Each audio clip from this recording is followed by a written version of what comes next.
नमस्कार मु जगदीश आपणक पई नेकी आछि आज सकाळर केतोटी गुरुत्वपूर्ण खबर सेतिपई भिडियोटी को शेष पर्यंत देखिबाको मोर अनुरोध। चलंतु आज सकाळर खबर उपरे नजर पकाइबा। आजिर प्रथम खबर भारतीय निर्वाचन कमिशनर ईसीआई देशव्यापी भोटर तालिका स्वतंत्र संशोधन घोषणा एसआईआर को नै एक बड़ घोषणा करछन्ती। मुख्य निर्वाचन कमिशनर ज्ञानेन्द्र कुमार कहिसेंती बिहार एसआईआर सफल कार्यान्वित परे एसआईआर रो द्वितीय कार्य एबे देशर अन्य मनोनीत राज्य गुड़िकर कार्यकारी हेबो। द्वितीय पर्यायर 12टी राज्य और केन्द्र शासित अंचल कार्यकारी हेबो एवं ज्ञानेन्द्र कुमार कहवा अनुसार छठ अवसर मु समस्त विशेषकर बिहार 74 नियुक्त भोटर को प्रणाम करछि एवं बिहार एसआईआर पर समस्त 36 राज्य निर्वाचन कमिशनर सह दुईटी बैठक अनुष्ठित होइतिला। एथिरे देशव्यापी चलिथिया स्वतंत्र संशोधन एसआईआर अभिज्ञता उपर आलोचना करा जायतिला एवं ज्ञानेन्द्र कुमार कहिसेंती जे एसआईआर द्वितीय पर्याय एवं मनोनीत 12टी राज्य एवं केन्द्र शासित अंचल आरंभ हबो। एही अभियान उद्देश्य होछि तालिमकार योग्य भोटर को जोड़िबा एवं अयोग्य किंबा डुप्लिकेट नाम को हटाइबा। यह उल्लेख जे 1951 ରୁ 2004 पर्यंत 8 थर एही संशोधन होइथिया बेले समस्त राजनीतिक दल समय समय भोटर तालिका थिबा त्रुटि विषय अभियोग करी आसुचंती। चलंतु नजर पकाया परवर्ती खबर परे स्कूल छुट्टी को नै हला बड़ घोषणा। बात्या पई खर्दा जिल्ला रे 2 दिन स्कूल छुट्टी घोषणा करा जायथिया बेले स्कूल सह अंगनवाड़ी केन्द्र 28 29 रे छुट्टी नै सोमवार जिला प्रशासन पक्षरु सूचना दिया जायछि। सेहीपरि दक्षिण ओडिशा रे 8 जिल्ला रे स्कूल छुट्टी घोषणा होइथिया बेले विद्यालय और गणशिक्षा विभाग पक्षरु स्कूल छुट्टी घोषणा करा जायछि। आज ठारू 30 जाय 8 जिल्ला रे स्कूल बंद रहइबो एवं गंजाम गजपति रायगड़ा कोरापुट मालकानगिरी कंधमाल कलाहांडी और नवरंगपुर रे स्कूल बंद रहिबार सूचना आछि। ଏହା ସହିତ विद्यालय और गणशिक्षा विभाग समस्त कर्मचारी को छुट्टी बातिल करा जायथिया बेले एपटे बात्या प्रभाव रे भुवनेश्वर पाग बदलिलानी। दिन रे भुवनेश्वर वर्षा होइथिया बेले आकाश मेघाच्छन्न सह झिपझिप वर्षा लागि रहिछि। दिन रे हल्का पवन सह वर्षा भिजुछि। भुवनेश्वर प्राय 15 ରୁ 20 मिनिट जाय वर्षा राजधानी रे होइथिबारु राजधानी रास्ता रे जाउथबा लोक अनेक हैरान हेबाकू पड़िछि।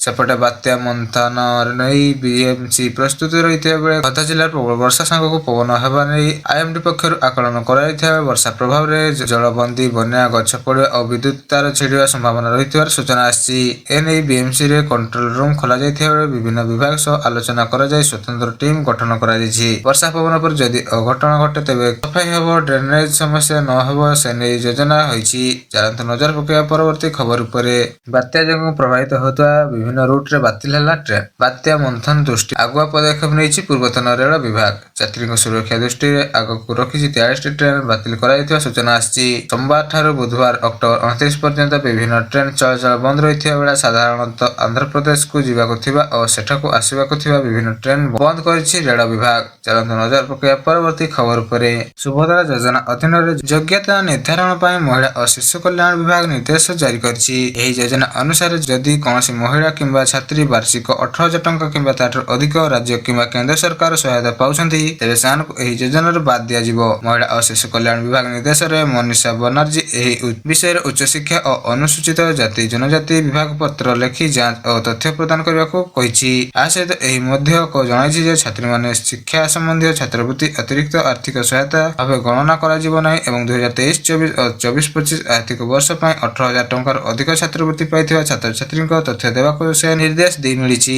चलंतु नजर पकाय परवर्ती खबर उपरे चाषी को पय आसिला खुशी खबर। मात्र 5 टंका रे मिलिबो विद्युत संयोग। मध्य प्रदेश सरकार और एमपीसीजेड नूतन सहज सरल बिजुली संयोग योजना आरंभ करछन्ती। या अधीन रे चाषी और घरोई ग्राहक माने मात्र 5 टंका वैध रे विद्युत संयोग पाई परिबे। एही योजना उद्देश्य होछि चाषी को सस्ता दर रे विद्युत और सुविधा देवा और विद्युत चोरी को रखिबा। जिल्ला 3टी डिविजन रे एपर्यंत 13,051 नूतन संयोग दिया जायथिबा जेंथरे 7,388 कृषि पंप और 5,703 घरोई संयोग होइछि। सरकार कहिसंती जे वैध संयोग द्वारा ग्राहक माने नियमित विद्युत संयोग और आयन सुविधा उभय लाभ उठाई परिबे। एही योजना चाषी को जलसेचन और उत्पादन रे बड़ सहायता हबो। चलंतु नजर पकाया परवर्ती खबर उपरे अष्टम वेतन कमिशन गठन अपेक्षा रहिथिबा बेले शीघ्र आसी पारे सरकारी विज्ञप्ति। केंद्र सरकार को घोषणा पर 10 मास बीतिले मध्य अष्टम वेतन कमिशन गठन होई नाही। केंद्रीय कर्मचारी को संगठन शीघ्र विज्ञप्ति जारी करबा को दाबी करथिया बेले सरकार सूचना जे एही दिगरे काम द्रुत गति रे चलिछि एवं आसंता मास मध्य रे घोषणा होई जिवो। वर्तमान सप्तम वेतन कमिशन अधीन रे डीए और डीआर 3% वृद्धि होई 58% होइथिया बेले नूतन कमिशन लागू भले कर्मचारी को दरमा पेंशन एवं भत्ता बड़ परिवर्तन हेबा को जाउछि। अनुमान कराछि जे अष्टम वेतन कमिशन जुलाई 2027 सुद्धा कार्यकारी हेबो ଏବଂ ଜାନୁଆରୀ 2026ରୁ ଜୁଲାଇ 2027 ପର୍ଯ୍ୟନ୍ତ 18 ମାସ ବାକ୍ୟରେ ଦିଆଯିବ। ଏହି କମିଶନରୁ 50 ଲକ୍ଷ କେନ୍ଦ୍ର ସରକାର କର୍ମଚାରୀ ଓ 6.5 ଲକ୍ଷ ପେନସନଭୋଗୀ ଲାଭବାନ ହେବେ ଏବଂ ଯେଉଁଥିରେ ପ୍ରତିରକ୍ଷା କର୍ମଚାରୀ ମଧ୍ୟ ଅନ୍ତର୍ଭୁକ୍ତ। ଚାଲନ୍ତୁ ନଜର ପକାଇବା ପରବର୍ତ୍ତୀ ଖବର ଉପରେ। ସମୁଦ୍ର ଭିତରେ ଆହୁରି ଘନୀଭୂତ ହୋଇ ଆଗକୁ ବଢୁଛି ବାତ୍ୟା ମନ୍ଥନ। ଆଜି ସକାଳ ସୁଦ୍ଧା ନେଇ ଭୀଷଣ ବାତ୍ୟା ରୂପ ନେବାର ସୂଚନା ଆସିଥିବା ବେଳେ ତାପରେ ଆନ୍ଧ୍ରପ୍ରଦେଶ କାକିନାଡା ଆଡକୁ ମୁହାଁଇବ ଏବଂ ଆଜି ସନ୍ଧ୍ୟାରେ ଆରମ୍ଭ ହେବ ଲ୍ୟାଣ୍ଡଫଲ ପ୍ରକ୍ରିୟା। ପ୍ରାୟ 3ରୁ 4 ଘଣ୍ଟା ରହିବ ଲ୍ୟାଣ୍ଡଫଲ ପ୍ରକ୍ରିୟା। ଆଜି ରାତିରୁ ସକାଳ ପର୍ଯ୍ୟନ୍ତ ଭୀଷଣ ବାତ୍ୟା ମନ୍ଥର ବଡ଼ ପ୍ରଭାବ ଆନ୍ଧ୍ର ଓ ଦକ୍ଷିଣ ଓଡ଼ିଶା ଉପରେ ପଡ଼ିବାର ଥିବା ବେଳେ ଏହି ସମୟରେ ପବନର ବେଗ ଘଣ୍ଟା ପ୍ରତି 90ରୁ 100 କିଲୋମିଟର ରହିବ। ସର୍ବାଧିକ ପବନର ବେଗ 110 କିଲୋମିଟର ରହିଥିବା ବେଳେ ଏହା ପରେ ଉତ୍ତର ଓ ଉତ୍ତର ପଶ୍ଚିମ ଦିଗକୁ ଗତି କରିବାର ସୂଚନା ଆସିଛି। ବର୍ତ୍ତମାନ କାକିନାଡା ଉପକୂଳରେ 450ରୁ ଅଧିକ କିଲୋମିଟର ଦୂରତାରେ ସକ୍ରିୟ ରହିବ ବାତ୍ୟା। ଉପକୂଳରୁ ଦକ୍ଷିଣ ପୂର୍ବ ଦିଗରେ 50 କିଲୋମିଟର ଦୂର ଏବଂ ଗୋପାଳପୁର ଉପକୂଳରେ ଦକ୍ଷିଣ ପୂର୍ବ ଦିଗରେ 700 କିଲୋମିଟର ଦୂରରେ ରହିଛି ବାତ୍ୟା। ପାଣିପାଗ ବିଭାଗ ଆକଳନ ଅନୁସାରେ ଆସୁଥିବା ବାତ୍ୟା ଆନ୍ଧ୍ରରୁ ଛତିଶଗଡ଼ ଓଡ଼ିଶା ଦେଇ ଗତି କରିବାର ସୂଚନା ଆସିଛି। ଆନ୍ଧ୍ରପ୍ରଦେଶ ଉପକୂଳ ଅତିକ୍ରମ କରିବା ପରେ ଓଡ଼ିଶା ମାଲକାନଗିରି ଦେଇ ଛତିଶଗଡ଼ ମୁହାଁ ହେବ ଏବଂ ଓଡ଼ିଶା ପ୍ରବେଶ କଲା ବେଳକୁ ପବନର ବେଗ ଘଣ୍ଟା ପ୍ରତି ସର୍ବାଧିକ 80 କିଲୋମିଟର ଥିବାର ସୂଚନା ଆସିଛି। ତାପରେ ମଧ୍ୟପ୍ରଦେଶ ଉପକୂଳ ଯାଇ ଏହା ଦୁର୍ବଳ ହୋଇଯିବ। ବାତ୍ୟା ମନ୍ଥର ସିଧାସଳଖ ଓଡ଼ିଶାରେ ମାଡ଼ ନ ହୋଇ ବି ବଡ଼ ପ୍ରଭାବ ପକାଇବ ବୋଲି କୁହାଯାଉଛି। ଦକ୍ଷିଣ ଓଡ଼ିଶା ସମେତ ରାଜ୍ୟର ଅଧିକାଂଶ ଜିଲ୍ଲାରେ ପ୍ରବଳରୁ ଅତି ପ୍ରବଳ ବର୍ଷା ହେବ। ଦକ୍ଷିଣ ଓଡ଼ିଶାର କେତେକ ଜିଲ୍ଲାରେ 80 କିଲୋମିଟର ବେଗରେ ପବନ ବହିବାର ସମ୍ଭାବନା ରହିଛି।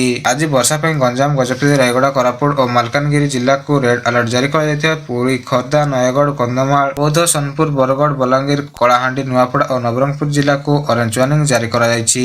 29 ତାରିଖ ପାଇଁ କଳାହାଣ୍ଡି, ରାୟଗଡ଼ା, କୋରାପୁଟ, ନବରଙ୍ଗପୁର, ମାଲକାନଗିରି ରେଡ୍ ଆଲର୍ଟରେ ରହିଥିବା ବେଳେ ଏଥିରେ ଗଞ୍ଜାମ, ଗଜପତି, କନ୍ଧମାଳ, ବୌଦ୍ଧ, ସମ୍ବଲପୁର, ସୋନପୁର, ବରଗଡ଼, ବଲାଙ୍ଗୀର ଓ ନୂଆପଡ଼ା ଅରେଞ୍ଜ ଆଲର୍ଟରେ ଜାରି ରହିଛି। ସେହିପରି 28ରେ ଗଜପତି, ରାୟଗଡ଼ା, କଳାହାଣ୍ଡି, ନବରଙ୍ଗପୁର, କୋରାପୁଟ, ମାଲକାନଗିରି ଜିଲ୍ଲାରେ 80 କିଲୋମିଟର ବେଗରେ ପବନ ବହିବାର ସମ୍ଭାବନା ରହିଛି। 29ରେ ଗଞ୍ଜାମ, ନୟାଗଡ଼, କନ୍ଧମାଳ, କଳାହାଣ୍ଡି, ବଲାଙ୍ଗୀର, ନୂଆପଡ଼ା, ନବରଙ୍ଗପୁରରେ ପବନର ବେଗ ଅଧିକ ରହିବ। ଚାଲନ୍ତୁ ନଜର ପକାଇବା ପରବର୍ତ୍ତୀ ଖବର ଉପରେ।